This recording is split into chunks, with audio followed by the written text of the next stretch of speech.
Due to road accidents. और हमारी automobile industry का साइज 7.5 लाख करोड़ है। उसका एक्सपोर्ट इंडियन ऑटो इंडस्ट्री का 3.5 लाख करोड़ है। और मैंने ये तय किया है कि 5 साल के अंदर इसको 15 लाख करोड़ का करेंगे। और ये हिंदुस्तान में सबसे ज़्यादा रोजगार देने वाली ये इंडस्ट्री है। सबसे ज़्यादा स्टेट गवर्नमेंट और भारत सरकार को रेवेन्यू देने वाली इंडस्ट्री है। और जीडीपी ग्रोथ में सबसे ज़्यादा कंट्रीब्यूट करने वाली ये इंडस्ट्री है। Almost all auto companies export quality and competitive vehicles in international market. आपको पता होगा हमारी बजाज, टीवीएस और हीरो, इसका 50% टू व्हीलर एक्सपोर्ट होता है। अब हमारे यहाँ ethanol, methanol, biodiesel, bio CNG, electric और ग्रीन हाइड्रोजन भी आया है। हमारा अभी जो इंपोर्ट बिल है वो 8 लाख करोड़ का है।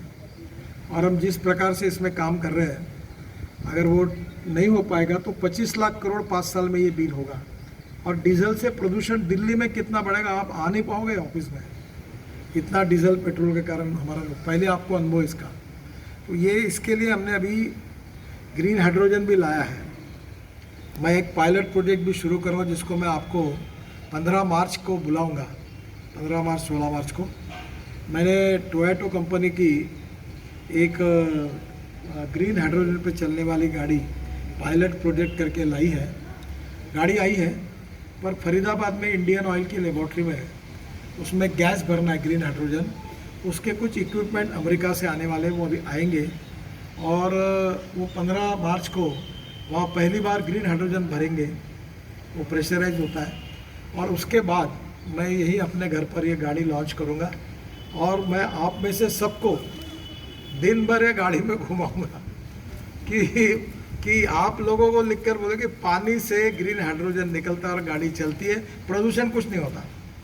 तो ये मैं 15 मार्च के बाद 15 या 16 मार्च को आपको बताऊंगा। तो इसके प्रचार से बहुत उपयोग होगा। ये जो ऑटोमोबाइल इंडस्ट्री में जिसके लिए आज आपको बुलाया है, उसमें जो की इश्यूज हैं जो व्हीकल के डिज़ाइन के साथ रिलेटेड है, वो थोड़ा टेक्निकल सब्जेक्ट है। इसमें हम कुछ निर्णय कर रहे हैं। पहला ऐसा है सेफ्टी स्टैंडर्ड्स। हमारे देश में क्या है और दुनिया के बाकी देशों में, वर्ल्ड में सेफ्टी स्टैंडर्ड्स क्या है, हमारे यहाँ टेस्टिंग एजेंसी कैसी है, वर्ल्ड में कैसी है।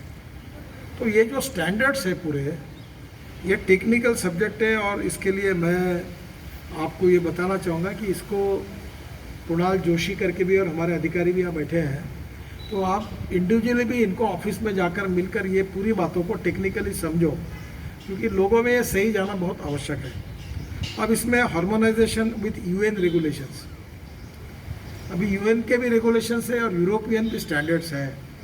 आज ये सेक्रेटरी और अधिकारियों की हमारी मीटिंग हुई और हमने ये तय किया है कि हम दोनों का स्टडी करके इसका इकोनॉमिक इम्पैक्ट कितना है।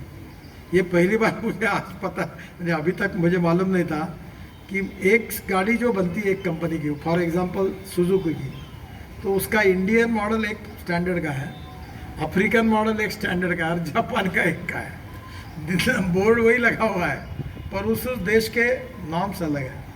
तो ये हम लोग सेफ्टी के दृष्टि से इसमें हार्मोनाइजेशन करना चाहते हैं। Low safety specification of smaller vehicles, ये भी हमारा इशू है। Creating a consumer awareness regarding safety, ये जो स्टार रेटिंग होता है ना, फ्रीज लेने के लिए जाते हैं आपने स्टार रेटिंग, तो पब्लिक में अवेयरनेस करके इसका टेस्टिंग करके स्टार रेटिंग देने में हम कैसा करें। इसलिए creating a consumer awareness about the safety, कि सेफ्टी के हिसाब से कौन सी गाड़ी अच्छी है, इसके स्टैंडर्ड्स, उसकी अथॉरिटी, ये सब हम फॉर्मुलेट करने के लिए बैठे हैं। फिर energy of crash related to square of velocity. अभी जैसे मेरे समझ में नहीं आया कि ये गाड़ी जो नागपुर में एक्सीडेंट हुआ, इसमें 7 के 7 बच्चे मर गए। और गाड़ी का नाम कंपनी का मैं नहीं लेता, पर मुझे लगता कि उस गाड़ी में अगर 6 पूरे एयरबैग्स होती तो शायद मुझे लगता है कि 7 के 7 लोग भी बच सकते थे। ये मेरा गट फीलिंग है। और ये एयरबैग से बचते भी हैं अनेक बार इतनी क्रैश टेस्ट में। तो अभी ये जो इसके बारे में ARI के लोग अभी बैठे थे मेरे साथ, तो उनके साथ भी चर्चा हुई। और energy of crash related to square of velocity, इसके बारे में वर्ल्ड स्टैंडर्ड में क्या है, प्रैक्टिसेस क्या है, वो भी हम कर रहे हैं। Need to improve vehicle integrity, overall उसमें जैसे हमने 6 एयरबैग्स मैंडेटरी की, पहले इकोनॉमिक मॉडल में नहीं था।